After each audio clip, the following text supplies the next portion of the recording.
ଠାରୁ ଗୁଣପୁର ପୁରାଣରେ ଲେଖା ଅସିକା ପୂର୍ବରୁ ଆଉ ଯେଉଁ କାଳେ ଚରାଚର ପ୍ରଳୟ ହୋଇଲା ଜଳରେ ସକଳ ସ୍ଥାନ ଆବୃତ ରହିଲା ନ ବୁଡ଼ି ରହିଲେ ଏକା ପ୍ରଭୁ ନାରାୟଣ ହରିଣ ଶେଷ ଲୋକ ଦକ୍ଷରେ ଧାରଣ ଆଉ ଶେଷ ସେ ମହାତ୍ମା ବିଶ୍ୱମୟ ସମୁଦ୍ରରେ ପଶୁ ତା ମଧ୍ୟ ଶୟନ କଲେ ବହୁ ପିତାନିସି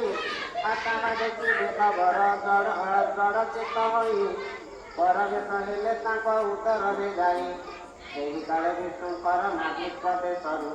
ଜାତ ହେଲା ସ୍ୱର୍ଣ୍ଣ ପଦ୍ମ ଦିଶୁଥିଲା ତାରୁ ଆଉ 3 ଦିନ ପରେ ତାହା ଉର୍ଦ୍ଧ୍ୱକୁ ଉଠିଲା ଚତୁର୍ଥ ଦିନ ବ୍ରହ୍ମାଙ୍କୁ ସେହି ଜାତ କଲା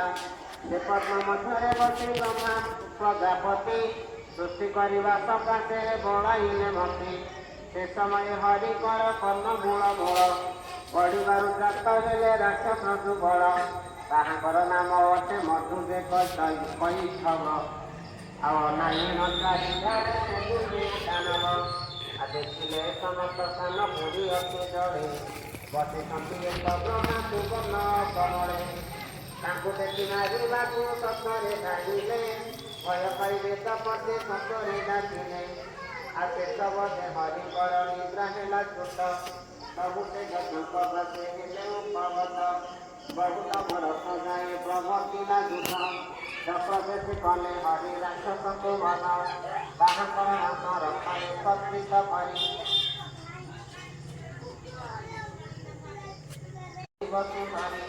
ସଙ୍ଗୀରେ ପର୍ବତ ବୃକ୍ଷ ପ୍ରଥମେ ରଖିଲେ ପଦଅଂଶ ଔଷଧି ଶସ୍ୟ ବିଖ୍ୟାତ କଲେ ବର୍ଣ୍ଣନା କରିବା ଯୋଗୁଁ ମିଶିକି ନାମରେ ଜାତ ହେଲା ବସୁମତୀ ସପରଣ କରେ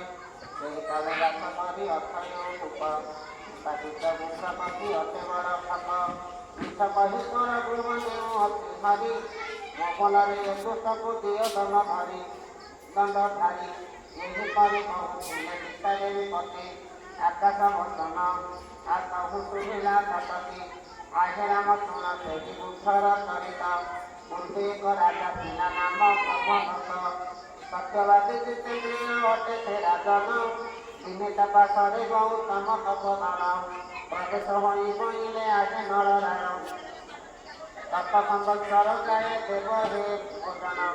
ସେ କଥାରେ ନରମର ସ୍ୱୀକାର କଲେ ଯଥାବିଧି ପୂଜା କରି ଅନ୍ନ ଆଣିଥିଲେ ଭୋଜନ କରନ୍ତେ ମୁନି ସେ ଅନ୍ନ ମଧ୍ୟରେ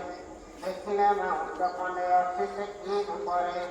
ଆଉ ସବୁ ମହାପ୍ରଭୁ କ୍ରୋଧ ହୋଇ କହିଲେ ସେ ରୂପ ଆଜିଠାରୁ ହୁଅନ୍ତୁ ବେ ବୁଦ୍ଧ ପକ୍ଷୀ ରୂପ ତାପ ପାଇ ନରବର ଆଉ ମହାଭୟ କଲା ମୁନିଙ୍କ ଚରଣ ଧରି ବିନୟ କହିଲା ଆଜି ମୁନି ଆଜି ଅଜ୍ଞାନରେ କରିଅଛି ଦୋଷ ପାପ ପ୍ରତିକାର ମୋତେ କହ ଆତପଇସ ତାହା ଶୁଣି ଗୌତମ ଦୟାବହ ହୋଇ ଆଉ ବହିଲେ ମଠାରୁ ଶୁଣ ଆଜି ନରସାଣୀ ସୂର୍ଯ୍ୟବଂଶେ ଦଶରଥ ରାଜାଙ୍କ ଭିତରେ ଜାତ ହେବେ ନାରାୟଣ ମନୁଷ୍ୟ ରୂପରେ ତାହାଙ୍କର ହସ୍ତ ତୁମ୍ଭ ଦେହରେ ଲାଗିଲେ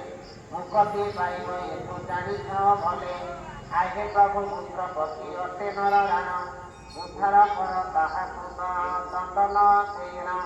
ଏ ରୂପେ ଆକାଶବାଣୀ ଶୁଣିବା ରାମ ହସି ବାମ ହସ୍ତେ ଦେଲେ ବୁଦ୍ଧ ଦେହକୁ ଆସି ସେହି କ୍ଷଣି ବୁଦ୍ଧ ରୂପ ଗଲା ତାର ନାଇଁ ପାଣି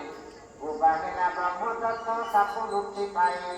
ଆଜି ରାମଙ୍କ ପାଦ ତଳେ ଦଣ୍ଡବତ ହେଲା ଆପଣଙ୍କ ଯୋଗେ ମୁକ୍ତି ପାଇ ବୋଇଲା ରାମ ତାହାକୁ ବହୁ ସମ୍ଭାଷଣ କଲେ ବହୁ ସମ୍ଭାଷଣ